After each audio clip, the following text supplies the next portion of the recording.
กับสวัสดีครับ FC ทั้งฟังไทยและก็สบายดีพี่น้องลาวทุกท่านเนาะครับเนาะวันนี้เราพบกันอีกเช่นเก่าเช่นเดิมในช่องวันทิ้งตัวหนูด้วยว่า1เรื่องของผู้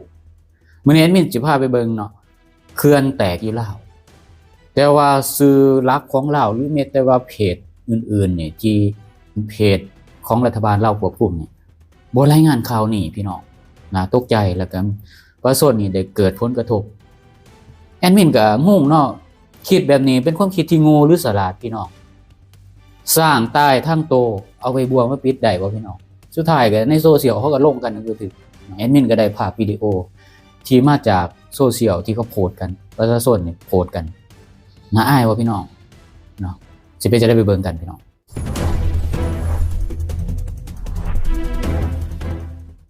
เรื่องน้ำท่วมเนาะที่เกิดขึ้นในลาวทุกๆปีนับหมื่นนับหุ้นแห้งขึ้นหลายคนอาจจะคิดว่าเอ้ยมันบ่หุ้นแห้งดอกเบิ่งคือจังปกติเพราะว่าหยังบางคนบ่ได้อยู่ในพื้นที่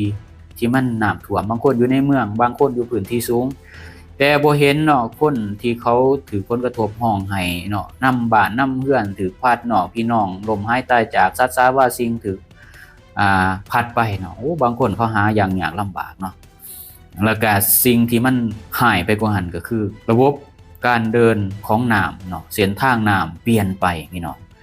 แล้วก็พื้นที่การเกษตรที่เคยเฮ็ดตั้งแต่ปู่ย่าตายายมาสิเฮ็ดบ่ได้อีกต่อไปพี่น้องมันเปลี่ยนไปเบิดแล้วพี่น้องบางคนก็ย้ายออกแล้วก็สำบ่นำเนี่ยเรื่องที่เกิดขึ้นเนี่ยมันบ่มีนักวิชาการอีหยังออกมาเว้าให้มันแบบตรงไปตรงมาหรือกงไปกงมามันก็เลยเฮ็ดให้เกิดความเสียหายหลายขึ้นเพราะว่าหยัง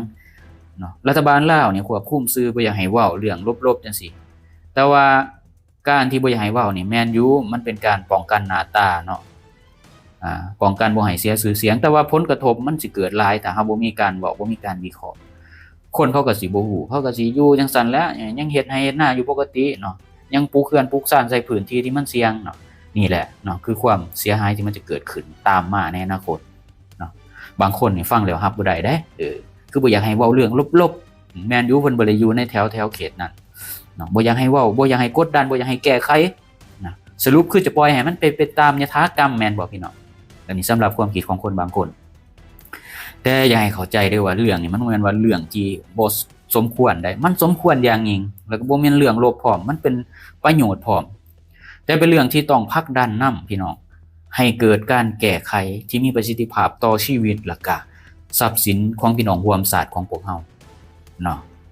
ถ้าท่านสิมัวแต่ปิดหูปิดตาตัวเองเนาะบ่อยากให้เว้าบ่อยากให้ผลักดันบ่อยากให้เกิดการแก้ไขเนี่ยเนาะเท่ากับว่าท่านเนี่ยอยากให้ประเทศชาติของท่านนี่เสียหายหลายขึ้นแม่นบ่แล้วก็สื่อต่างๆนี่บ่มีไผกล้าเว้าบ่มีไผกล้านำเสนอเนาะเขื่อนแตกมาแล้วยังบ่มีไผกล้านำเสนอว่ามีเขื่อนเรานี่แตกพี่น้องแม่นหรือบ่แม่นข้อยบอกเลยว่าเรื่องนี้เป็นเรื่องที่สมควรเว้าสมควรผลักดันเพื่อให้เกิดการแก้ไขและควรเอาใจใส่ให้ดีขึ้นเพราะในทุกๆปีนี่พวกเฮานี่ได้เห็นภาพน้ำท่วมในลาวนี่เรือนซ่านบ้านซองหลายหลังนี่เพพังเนาะพี่น้องร่วมชาติของเฮาล้มหายตายจากไปเนาะถนนหนทางถูกน้ำพัดนี่จนใช้การบ่ได้ชาวบ้านต้องอพยพถิ่มบ้านถิ่มเรือนไปอยู่หม้องอื่นไปอยู่ที่มันสูงกว่าหลายครอบครัวสูญเสียทั้งทรัพย์สินเนาะแล้วก็รวมถึงชีวิตนำอีกที่ผ่านมารัฐบาลลาวนี่มักเว้าอยู่เสมอว่าโอ้นี่ประเทศชาติมันบ่พัฒนาย้อนมีระเบิดที่ยังตกค้างแอดมินก็งงคือกันว่า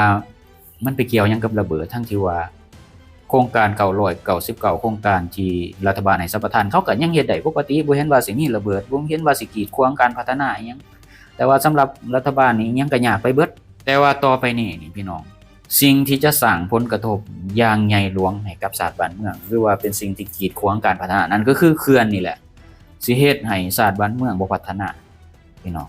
ปัจจุบันลาวสร้างเขื่อนนับร้อยแห่งเนาะทั้งเขื่อนใหญ่เขื่อนน้อยรวมไปทั้งฝ่ายกันน้ำทั่วประเทศโดยรัฐบาลนี่คิดว่านี่คือโครงการพัฒนาชาติว่าซั่น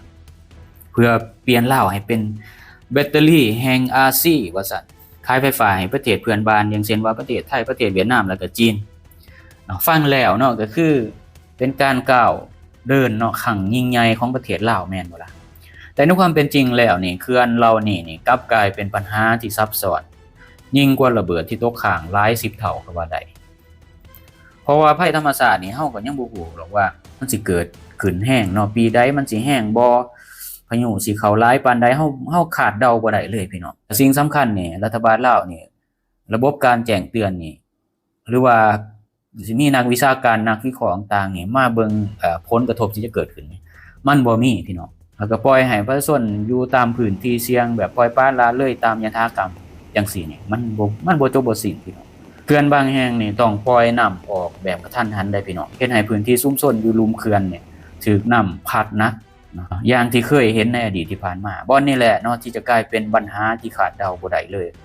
เฮาบ่ฮู้ดอกว่าปีใดน้ำสิแห้งหรือสิคอย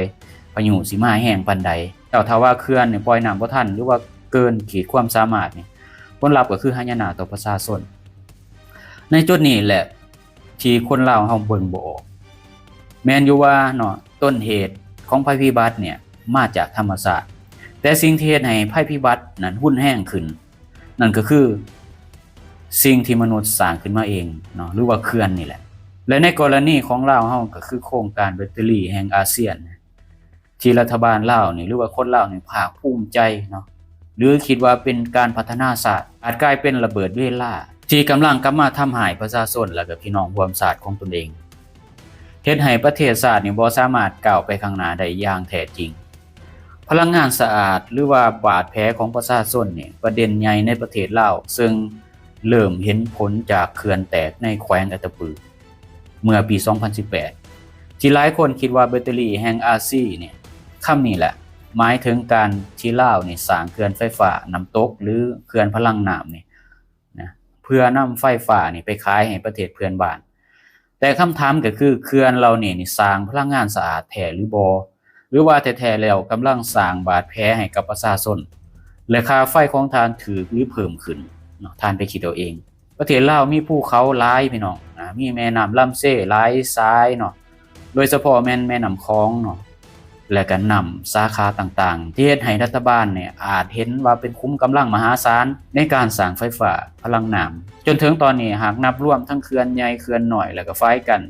น้ำนี่จำนวนหลายเนี่ยลาวมีเขื่อนเกือบ100แห่งได้พี่น้องแล้วก็ยังมีโครงการใหม่ๆอีกที่กำลังจะเกิดขึ้น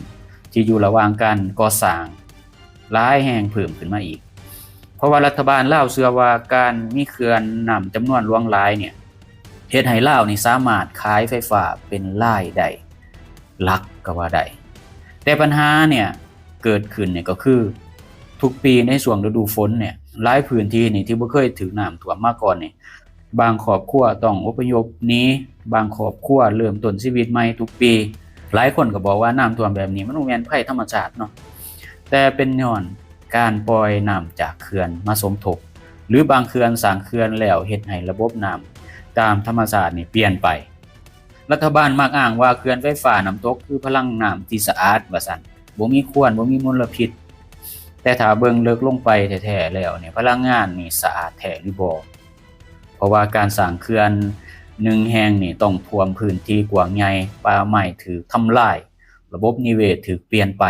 แม่น้ำที่เคยไหลตามปกติก็กลายเป็นแหล่งน้ำที่ถูกควบคุมไหลเปลี่ยนทิศเปลี่ยนทางเนาะป่าหลายชนิดเนาะหายไปการประมงพื้นบ้านสูญสิ้นชีวิตชาวบ้านนี่ที่เพิ่งพาแม่น้ำนี่ก็ลำบากหลายขึ้นนี่คือคำถามเนาะที่ควรคิดว่าเขื่อนพลังงานที่สะอาดแท้ๆนี่เป็นเพียงพลังงานที่สะอาดอยู่เทิงเจี๋ยหรือว่ากระดาษทิ่มห้องห้อยเนาะความเสียหายไว้ให้ซุ่มซ่นแม่นหรือบ่แม่นพี่น้องสิ่งที่น่าเป็นห่วงที่สุดก็คือรัฐบาลเน้นสร้างเขื่อนโดยบ่ค่อยมีการศึกษาผลกระทบในระยะยาวบ่เปิดการรับฟังเสียงของประชาชนชาวบ้านอยากเฮ็ดหยังก็เฮ็ดเนาะสุดท้ายเนาะก็บ่มารับผิดชอบเนาะในผลกระทบที่รัฐสร้างขึ้นเช่นว่าเนาะยังบ่มีการปัวแปลงค่าชดเชยทั้งชีวิตและทรัพย์สินเท่าที่ควรมีแต่โครงการเนาะโฆษณาว่าจะสร้างให้ประเทศเจริญแนวนั้นแนวนี้แต่บ่เคยถามเลยว่าไผจะเลือดร้อนหรือบ่มีนักวิชาการมาสำรวจอยากเฮ็ดหยังก็เฮ็ดหลายโครงการเนาะถูกเร่งรัด